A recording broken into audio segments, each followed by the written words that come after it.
Hello everyone, and welcome to the Unanswered Questions True Crime Podcast. I have spent hours and hours investigating this. He basically told her that people have been killed. Journalists, independent investigators, people like that disappeared. It frightened her to the bone. There's more to the story than meets the eye. There were rumors of torture and homicide and sexual abuse, all sorts of egregious, horrendous crimes. He was polygraphed 3 times. Each of those 3 showed evasions. His resumes were a skeleton of truth. He was mad at the world, and particularly mad at the government. The study that he commissioned had described a fictional terrorist attack. If people have died over this, it means you're getting close to the truth. You don't have to be a conspiracy theorist to say, what the fuck? Hello everyone, and welcome to another episode of my new podcast, Unanswered Questions, where every week we will endeavour to discuss a mysterious unsolved case that has many lingering unanswered questions. So I hope you enjoy, and as always, leave me some feedback on what you think about the show and rate it as well. Now on to the show. This week we'll be talking about the mysterious death of Jonathan Luna. Jonathan Paul Luna, born April 21st of 1965 and died December 4th of 2003, was an assistant United States attorney in Baltimore, Maryland, who was found dead under mysterious circumstances. Luna had been stabbed 36 times with his own penknife before he drowned in a creek next to his car in rural Lancaster County, Pennsylvania.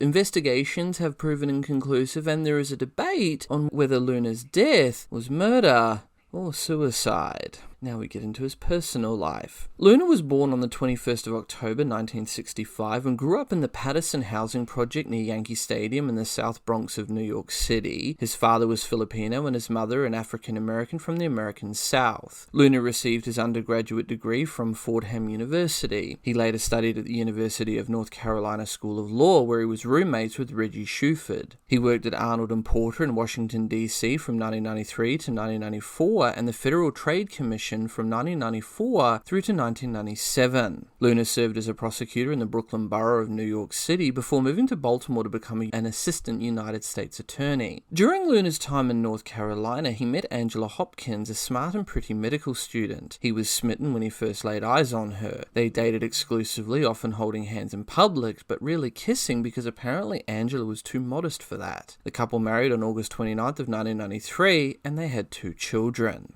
Now, Luna was determined to make it out of the South Bronx's rough and tumble Patterson Homes, one of New York City's largest public housing projects, and within sight of the lights of his beloved Yankee Stadium. While other neighborhood boys were shooting hoops or getting into trouble, Luna would tuck himself away in his mother's first-floor apartment and read one of the many books in his mother's linen closet.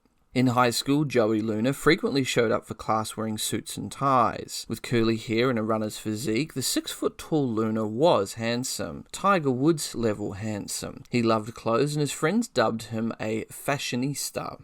Raised by a Filipino father who waited tables at neighborhood restaurants and an African-American mother who grew up in the Deep South, Luna eventually set his sights on law school. After graduating with a history degree from Fordham University in New York in 1987, Luna visited Germany. He enjoyed new places and thought the trip before entering law school would tide him over until he could afford to do more trips overseas. Towards the end of his first year at the University of North Carolina at Chapel Hill, he found out his father had cancer. Without hesitation, Luna returned home to tend to him. When an opportunity arose in 1999 to work for the U.S. Attorney's Office in Baltimore, Luna jumped at the chance.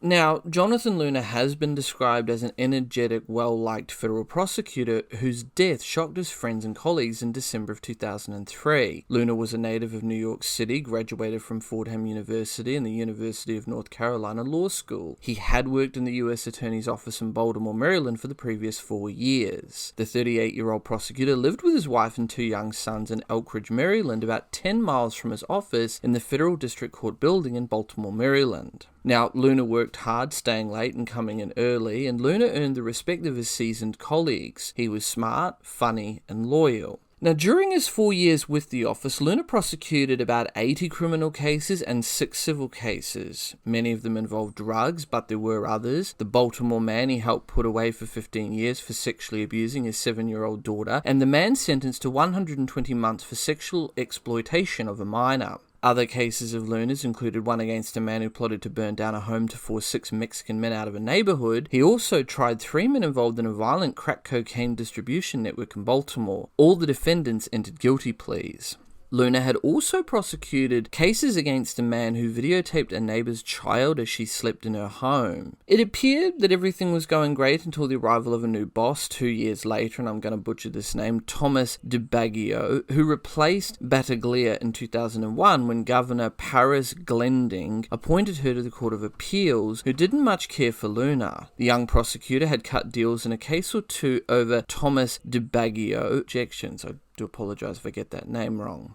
U.S. Attorney Thomas DiBaggio, however, has rejected any suggestion that Luna was at risk of being fired from his job. Hours after Luna's death, Thomas DiBaggio declared, quote, "We will find out who did this, and we are dedicated to bringing that person responsible for this tragedy to justice." End quote. His boss, who he had some friction with, tried to play off that there wasn't any friction between them and refused to discuss their friction and their problems with anyone, which is in complete contradiction to what transpired in the office between them, because it was no secret around the office that DiBaggio didn't like him, said former colleagues of the two men. He had given Luna a less than favourable performance review and put him on notice. One day, DiBaggio stormed into Luna's office with an edict to pack his bags. Evans, a colleague, suggested that Luna get a lawyer. He hired White, his former colleague in the office. DiBaggio said, and I quote, "Don't come into work the next day, and you can't do that," White said. "I spoke with him and they changed course. He didn't deserve to be removed."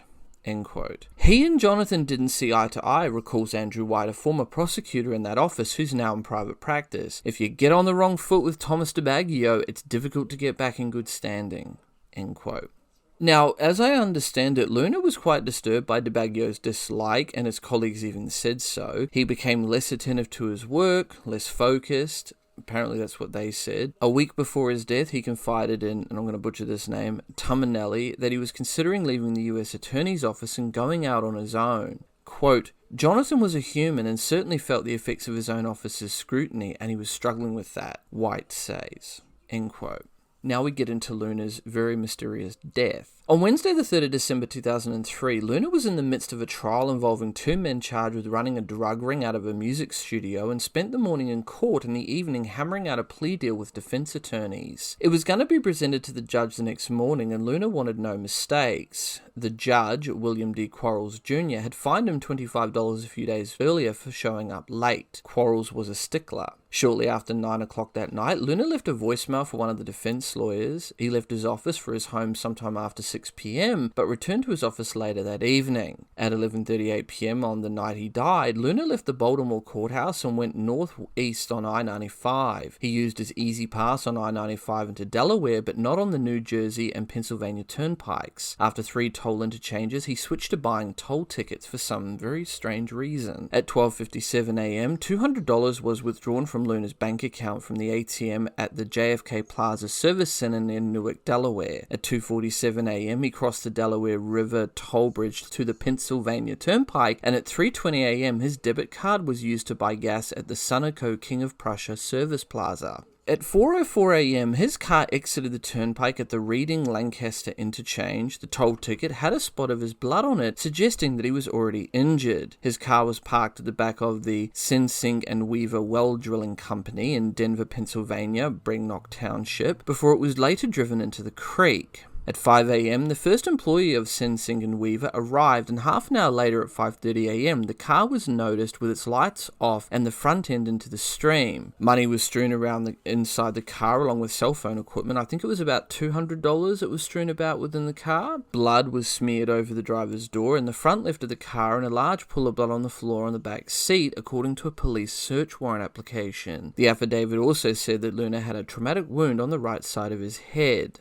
Luna was face down in the stream under the car engine. He was wearing a suit and black overcoat with his court ID around his neck. Although stabbed 36 times with his own penknife around the chest and neck, plus a head injury, the death was due to drowning when he apparently fell face first into a creek. Lancaster County coroner Dr. Barry Welp said Luna was dressed in a suit and overcoat. His wallet with identification and cash was in his pocket, but it was unclear whether he had been robbed. Coroner Welp said that the assistant U.S. attorney had been brutalized with multiple stab wounds that could have been caused by a penknife and then drowned in the creek. A federal law enforcement official at the time told reporters on condition of anonymity that they were defensive wounds. Welp, however, said that he did not observe any defensive wounds during the autopsy. Defensive wounds are typically found, as I understand it, on the hands and arms when a victim tries to protect himself from the knife thrusts of an attacker. Welp said Luna's wounds were all in the neck and upper chest area. Luna's family members and friends said they believed his death was connected to his job, as during his career, as I quoted before, he had prosecuted drug dealers, armed robbers, and child molesters. No suspect or motive for murder were determined. The federal authorities, FBI, leaned towards calling it a suicide and came to the conclusion he was alone from the time he left his office until his body was found, but the local Lancaster County authorities, including 2 successive coroners, ruled it a homicide. Additional evidence collected during the investigation captured a second blood type and a partial print, as well as some grainy footage from near the time of the gas station purchase made with Luna's credit card at the Sunoco Service Plaza. Now we're going to get into the Smith and Poindexter drug case. The discovery of Luna's body came at the close of his prosecution of a violent drug trafficking organization. Jonathan Luna had been prosecuting Baltimore-based rap musician Dion Lionel Smith and his one-time associate Walter Orley Poindexter, who were accused of heroin distribution and running a violent heroin ring from their Stash House record studio. Quote, "This is not the first time that legitimate businessmen have been caught up in the wrongdoings of their friends," end quote, said Baltimore defense attorney Kenneth W. Ravenel. Mr. Smith grew up in the neighborhood, but the fact that he may know people who are involved in the criminal milieu doesn't mean that he is involved in any wrongdoing, Mr. Ravenel said. Ravenel described Smith, who was 32 years old, as a silent partner in Stash House Records and an inspiring rap artist. Smith was charged along with Walter Orley Poindexter, who was 28 years old, in a 5-count indictment with heroin distribution and conspiracy charges. The indictment alleges that Poindexter, also known by the nickname Fella, shot and killed Alvin L. Jones on January 22nd of 2001 because Poindexter believed that Jones had burglarized one of the drug group's stash houses. Without elaboration, federal prosecutors said in court papers that the case against Poindexter and Smith is related to separate drug and gun charges brought against Warren Grace, who was 23 years old, who described himself in a financial affidavit as a self-employed rap artist. Now, the case, by all accounts, should have been a slam dunk. However, the case wasn't going as smoothly as Luna had hoped it would. Luna's drug trafficking case was falling apart because he neglected to provide defense attorneys with critical mitigating information. You see, the chief witness, Warren Grace, was a convicted heroin dealer working as a paid FBI informant, but as Harrisburg author Bill Keisling detailed in his 2005 book on the case, The Midnight Ride of Jonathan Luna, Grace had broken the conditions of the confidential informant programs, slipping out of his electronic monitoring device and having heroin unrelated to the case in his vehicle, amongst other allegations. That information came out during the trial, and defense attorneys accused Luna of failing to disclose it. Because of this, Luna and the defense lawyers then agreed to a plea bargain after 3 days of trial. For both men, the deal dropped conspiracy counts, which carry a sentence of 25 years to life, and Mr. Smith was allowed to plead guilty to drug distribution and use of a firearm with a potential sentence of 8 to 10 years, or so the lawyers said. So in the end, Smith pleaded guilty to distribution of heroin and use of a handgun in a drug trafficking crime. Poindexter pleaded guilty to 3 counts of distribution of heroin. Conspiracy charges against them were dropped. Smith and Poindexter were in jail at the time of Luna's death. Smith's attorney, Kenneth Ravenel, said it would make no sense for his client or Poindexter to be involved. According to Ravenel, the plea deal that Smith agreed to was the same deal that he offered to the prosecutors 2 weeks before the trial. Ravenel told a TV news anchor Mr. Luna was instrumental in negotiating the deal and convincing his office that it was a proper deal, so that both men had the deal they sought from the prosecution. End quote. Investigators pored over Luna's financial records and computer files and combed through his phone logs and Palm Pilot entries. They also looked into other cases Luna had prosecuted in the past few years, which included drug gangs and violent criminals, but came up with no promising leads. Authorities found traces of blood from a second person in Luna's car, but released no information on the results of a DNA analysis. An anonymous law enforcement source said the authorities also found a partial fingerprint in the car. As the investigation proceeded, authorities began to turn up unusual trips to Philadelphia by Luna, personal debts, and private internet communications. Sources told reporters that investigators had found Luna's name on adult websites. The sources said that the messages sought women for sexual encounters. Some sources also said that the location where Luna's body was found is a place where people have said to seek out other people for sexual encounters. However, local officials have denied that the area is such a location. Luna's father told authorities that Luna had actually travelled to the Philadelphia area several times in the months preceding his death. He even cancelled a Thanksgiving weekend trip to New York City, telling his father, quote, "I have a case. I have to go to Pennsylvania."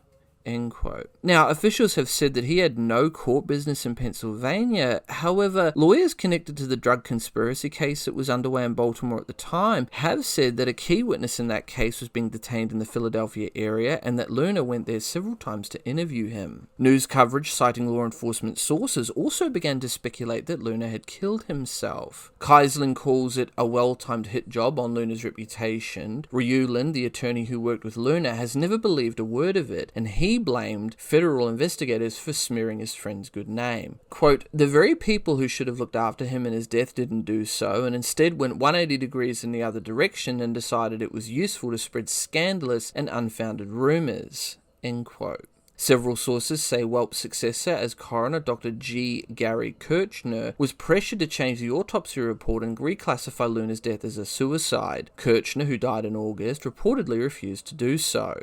Quote, "I spent time in Gary's office and he was scared to death," Martino said. "He knew it wasn't suicide, he knew it was homicide, but all the evidence disappeared and the coroner was told not to talk." End quote. Now we get into theories. So the first one is suicide. It was initially reported that Luna did not have the expected substantial defense wounds on his hands and that many of the wounds are shallow, which are called hesitation wounds in a suicide victim. Federal law enforcement officials in March 2004 told CNN that investigators were divided on the question of whether Luna was killed or whether the dozens of small knife wounds were self-inflicted. When the body was discovered, Lancaster County coroner Dr. Barry Welp said that Luna had suffered a number of shallow prick marks on his chest in addition to several deeper, more serious stab wounds. Although rare, there have been instances of suicides by stabbing which have been marked by so-called hesitation wounds that barely penetrate the skin. Now, interestingly enough, some 2 months after Luna's killing, investigators found a penknife in the field near where his body was found. Authorities believe it was Luna's own pocket knife and that it was the knife that caused his wounds. Officials have not said whether they found fingerprints or blood on the knife, nor why it was not discovered during an extensive search of the scene on the day Luna's body was found, and I believe that extensive search involved over 150 police officers. Authorities sought assistance from the Armed Forces Institute of Pathology to examine medical and psychological evidence in the case in an effort to resolve the sensitive question of whether Luna could have killed himself. Autopsy findings by the medical examiner in Lancaster County, PA have not been made public, and forensic pathologist Dr. Wayne K. Ross, who performed the autopsy, has refused to discuss the case with reporters at any time. Now, some suggested motives for suicide were that Luna was to take a polygraph test concerning $36,000 which disappeared from a bank robbery case that he had prosecuted some years prior. The trial was supposed to be short and simple. A Baltimore man, Naco Brown, was being tried for a string of bank robberies, and Luna and his co-prosecutor had key evidence and the testimony of a witness that eventually would put Brown away for 25 years. The evidence was tens of thousands of dollars seized from a safe in the apartment of Brown's accomplice. It had been packaged in 3 heat-sealed, see-through plastic containers. Dollar bills in one, stacks of 5s in another. A third container had $10 and $20. One day during trial, Special Agent Anthony Tony Campano wheeled the unmarked cash into the courtroom on a cart. When I saw the FBI agent with a cart of money rolling down the hall of the federal courthouse, I was stunned, said Kenneth Ravenel, Brown's attorney. It was unusual to bring cash into the courtroom. End quote. After a jury found Brown guilty on September 26th of 2002, something odd occurred. One of the packages of money, the ones with the $10 and $20 bills, went missing, about $36,000 worth. "You could have knocked me over with a feather," said Judge Andre M. Davis, who presided over the case and is now on the U.S. Court of Appeals for the Fourth Circuit. "You would never expect something like that in a court, certainly not in federal court." End quote. Now, federal authorities launched an investigation, even administering lie detector tests to at least 5 government employees, but the money was never recovered. Rumours circulated around the federal courthouse that Luna may have had substantial credit card debt at the time, leading some to question whether it had something to do with the missing cash. He was scheduled to take a polygraph, according to April Brooks, who was a former Baltimore FBI official. He was troubled because it happened during his watch, said Joseph Evans, Luna's supervisor at the time. But personally, I have a hard time thinking he stole the money. End quote. Evans, now an assistant federal public defender in Baltimore, said the money was left unattended at times, leaving so many opportunities for so many people to snag it. Campano said it was the responsibility of the U.S. Attorney's Office to make sure the money was stored safely. There's another little wrinkle to that story that no one has ever gotten to the bottom of, although a lot of people have tried. What was more interesting was that Luna had actually filled out a loan application online about the time of this trial. Now, according to a federal law enforcement source, Luna's loan application was for about $30,000, but it was cancelled not long after the evidence money was discovered to be missing. Authorities have also determined that Luna had credit card debts of around $25,000 at the time of his death. He also had as many as 16 credit cards, some of which he had held without his wife's knowledge of them. It was also noted that Luna came into $10,000 after the $36,000 went missing, with no explanation ever coming forth of its origin.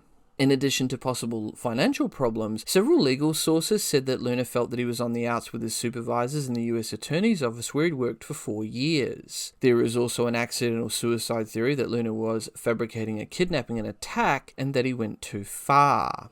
Now we get into the homicide theory. The Lancaster County coroner who performed the autopsy ruled Luna's death a homicide by drowning. Luna left his glasses, which he needed to drive, and his cell phone on his desk. He had called defense attorneys earlier in the night, saying he would fax over documents that night, but they never arrived. The pool of blood in the back seat would also suggest that Luna was in the back seat and someone else was driving. There is evidence to suggest that he may very well have been the victim of a vicious attack, because other federal prosecutors have been the target of violence in the past. For example, federal prosecutor Crane Wales was shot to death in Seattle in an unsolved murder. The search for the killer has focused on at least one of the cases he had prosecuted. I will do an episode on that case later on in this podcast series. Federal prosecutor Larry Basella, now in private practice, was the target of a thwarted murder-for-hire scheme by ex-CIA agent Edwin Wilson, whom Basella had put behind bars for selling weapons and explosives to Libya. Now we get into subsequent events. In early February 2007, a private investigator and an attorney, both hired by Luna's family, filed a petition for writ of mandamus in order to force the Lancaster County coroner to conduct an inquest into Luna's death after an earlier request was declined.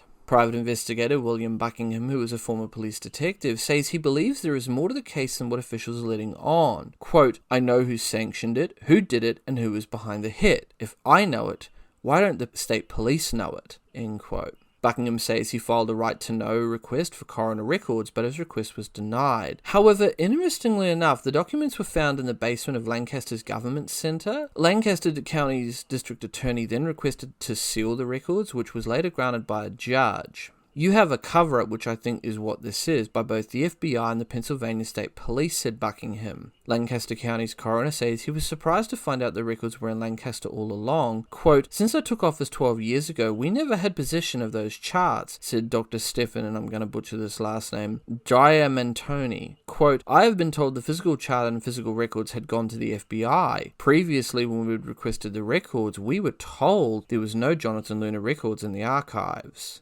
Buckingham says he'd like to see the case solved. Quote, "He had a wife and 2 kids at home and he never got justice. I've made up my mind and I will not rest until this case is solved." End quote. In February 2020, the LNP newspaper in Lancaster County requested that a judge unseal coroner's records pertaining to Luna's death that were found to be in possession of the county, instead of federal prosecutors as had been previously thought. On January 13th of 2021, Judge David Ashworth ruled that the documents would remain sealed, writing that releasing the records would pose a threat of substantially hindering or jeopardizing the open, active, and ongoing criminal investigation into the death of Jonathan Luna. End quote. The case still remains unsolved to this very day. With that, this case remains open, but with many unanswered questions that still remain unanswered. Please rate the show and let me know what you guys think about this and the many other cases I've covered. You can follow me on all major social media platforms, YouTube, BitChute, Dailymotion. I'm also on Twitter and Instagram. Links are all down below in the description. If you have a case you'd like me to have a look at or cover, don't hesitate to send me a message. I'm your host, and this has been the Unanswered Questions Podcast. Until next time. Next on Unanswered Question. The Amber Room was a chamber decorated in amber panels backed with gold leaf and mirrors, located in the Catherine Palace of, and I'm going to butcher this name, Tzarskoye Selo near St. Petersburg, Russia. Constructed in the 18th century in Russia, the room was dismantled and eventually disappeared during World War II.